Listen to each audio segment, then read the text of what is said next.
Hello everyone, welcome to Anubha study fact. जैसा कि guys मैंने आपको टेलीग्राम पर शेयर किया था कि हम फ्राइडे को हिंदी पेडागोजी की बात किया करेंगे। इसमें हम 10 क्वेश्चंस को डिस्कस करेंगे।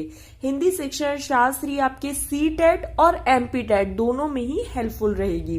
तो जो भी सीटेट और एमपीटेट दोनों एग्जाम्स की या फिर इन दोनों में से किसी भी एक एग्जाम की प्रिपरेशन कर रहे हैं तो ये सेशन आप लोगों के लिए बहुत ज्यादा हेल्पफुल रहेगा। तो सेशन शुरू करते हैं और कोशिश करेंगे कि बहुत जल्दी हम ऐसे सेशंस लेकर आएं और जितनी हिंदी पेडागोजी से क्वेश्चंस बन सकते हैं या अभी तक प्रीवियस ईयर्स में जितने भी क्वेश्चंस पूछे गए हैं उनको हम जल्दी से डिस्कस कर लें।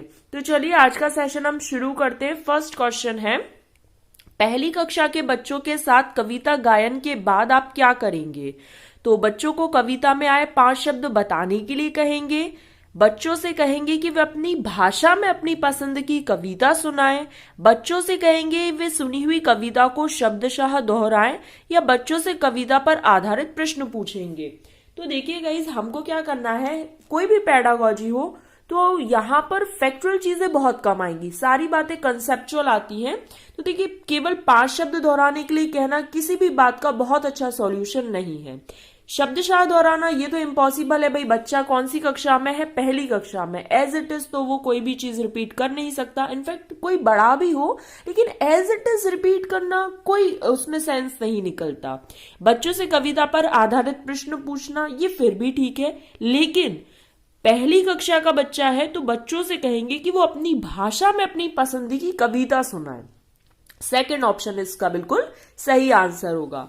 फिर आता है सेकंड क्वेश्चन, प्राथमिक स्तर पर बच्चों में लिखने का कौशल इस सीमा तक हो सके।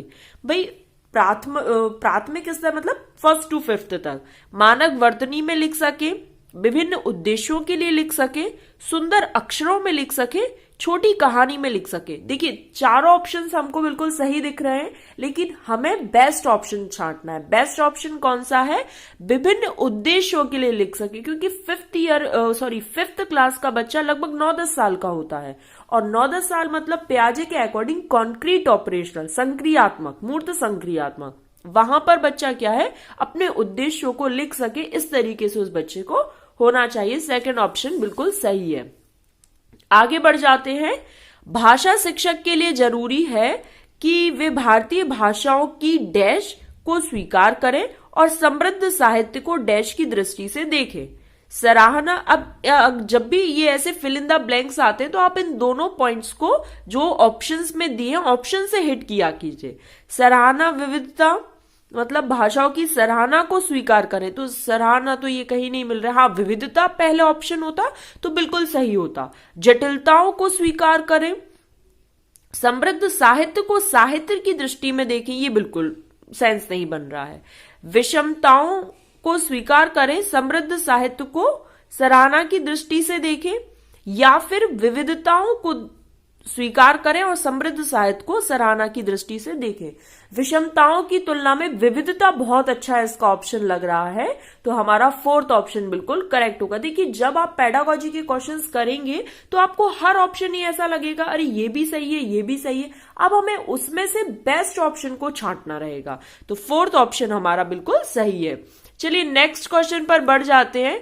नेक्स्ट क्वेश्चन क्या है, हिंदी भाषा के संदर्भ में एक महत्वपूर्ण उद्देश्य है कि बच्चे कही या लिखी गई बात को शब्दशः कह और लिख सके। ऐसा बिल्कुल भी नहीं है। इनफैक्ट हिंदी पेडागोजी क्या, किसी भी सब्जेक्ट की पेडागोजी में या फिर किसी भी जगह शब्दशः दोहराने वाली बात होनी ही नहीं चाहिए। क्यों? क्योंकि बच्चा कोई रोबोट तो है नहीं कि जो आपने उसके अंदर बोल दिया या भर दिया वो एज इट इज उसको रिपीट कर दे।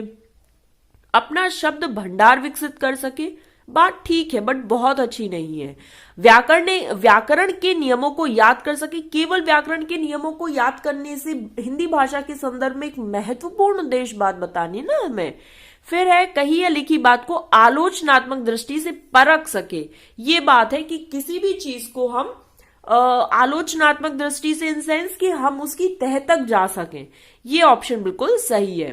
5th है, भाषा सीखने सिखाने की प्रक्रिया में सबसे कम महत्वपूर्ण।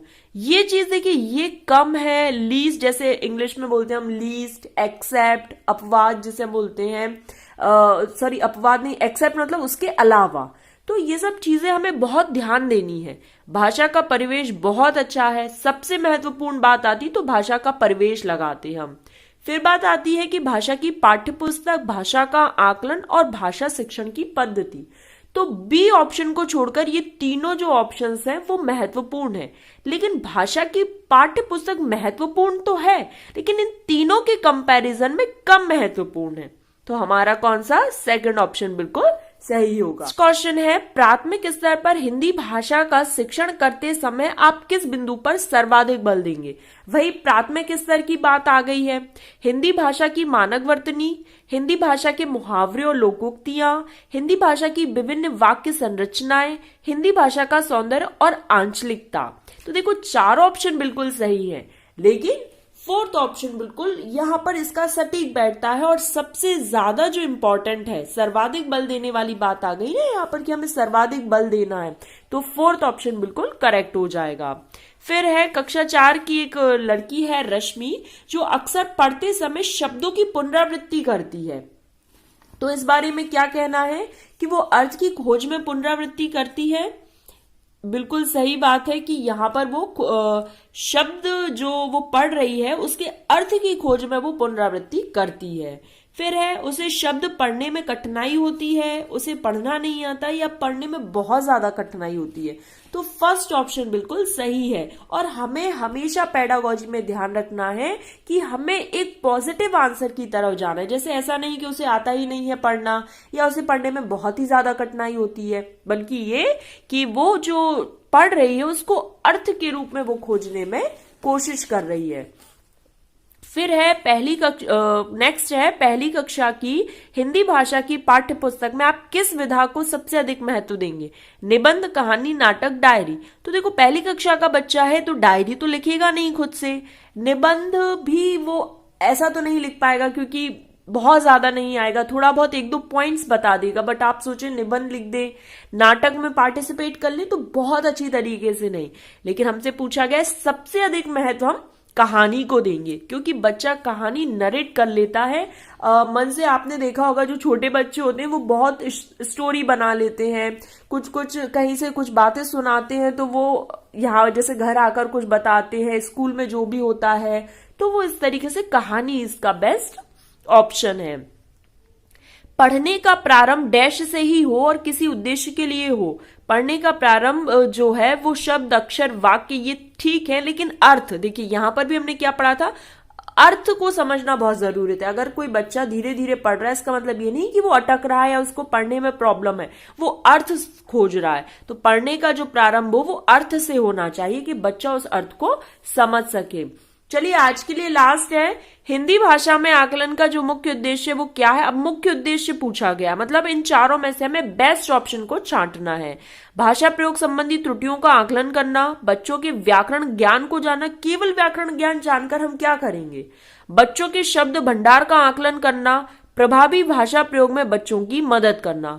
बिल्कुल बच्चों की आप मदद करो, जिस प्रकार से बच्चे अपनी लैंग्वेज का यूज करते हैं, उनकी मातृभाषा का उपयोग करते हैं, उसमें हमें बच्चों की मदद करनी चाहिए। तो गाइज यहाँ पर हमारा सेशन कंप्लीट हुआ, हमने 10 क्वेश्चंस हिंदी शिक्षण शास्त्र से कंप्लीट कर लिए हैं। हर फ्राइडे को आपको ये सेशन देखने को मिलेगा, इसी तरीके से हम हर फ्राइडे ये सेशंस लेकर आएंगे। आपको अच्छा लगे तो इसको ज्यादा से ज्यादा शेयर कर देना। जो लोग एमपीटेट और सीटेट ये दोनों में ही शिक्षण शास्त्र 15-15 नंबर का पूछा जाता है, 15 नंबर का कंटेंट आता है, 15 नंबर की पेडागोजी आती है। तो आप लोग उसको शेयर करें और आप लोग जो तैयारी कर रहे हैं, या तो दोनों एग्जाम की तैयारी कर रहे हैं तो ये दोनों में हेल्पफुल रहेगा, या दोनों में से किसी भी एक एग्जाम की तैयारी कर रहे हैं तो बहुत ज्यादा हेल्पफुल सेशंस रहने वाले हैं। चलिए नेक्स्ट सेशन में मिलेंगे। Thanks for watching this video.